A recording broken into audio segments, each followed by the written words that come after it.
Sa bawat gusaling nakikita natin, may mga kamay na tahimik na bumubuo sa pundasyon ng ating kinabukasan.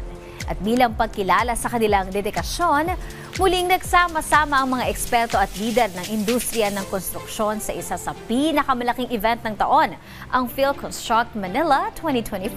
Panoorin po natin ito. Sa bawat sulok ng gusaling isinasagawa, kinakailangan nito ng mga materyales na seguridad ng kaayusan ng nangunguna at kalidad ng pundasyon. Ang Philippine Construct Association, ang kanilang layunin ay makatulong sa mga Pilipino para sa matibay na pundasyon at ligtas na mga tahanan, paaralan, ospital at iba't ibang gusali sa ating bansa. Kaya naman sa taong ito, ipinagdiriwang nila ang PhilConstruct Manila 2025 sa kanilang 36th anniversary. What we want to achieve is to attract more visitors, experience or take a look at the new products, new technologies being offered by our exhibitors from different countries and locally. Isa sa kanilang mga plano ang mapalawak ang kamalayan ng mga Pinoy sa pag-aaral para sa kalidad ng mga istruktura sa bansa. Para sa matibay na kaalaman, nagbabahagi rin sila ng mga oportunidad tulad ng Techno Forum na makatutulong sa mga mag-aaral, empleyado at mamamayan ng bansa na gusto pang matuto pagdating sa collaboration of technology and future structures ng bansa.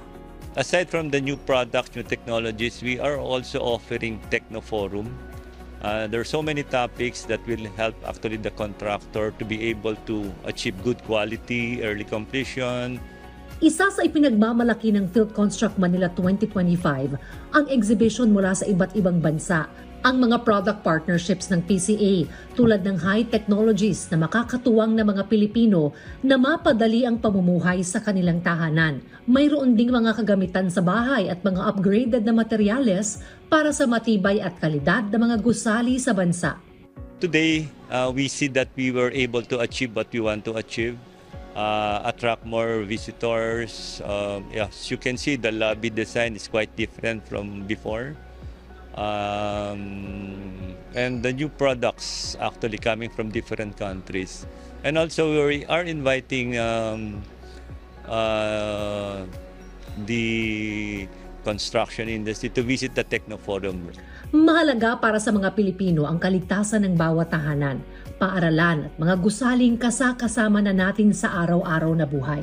Katuwang ang Philippine Construction Association o PCA, hangad nila ang kaligtasan at kalidad na pundasyon para sa bawat mamamayan ng ating bansa.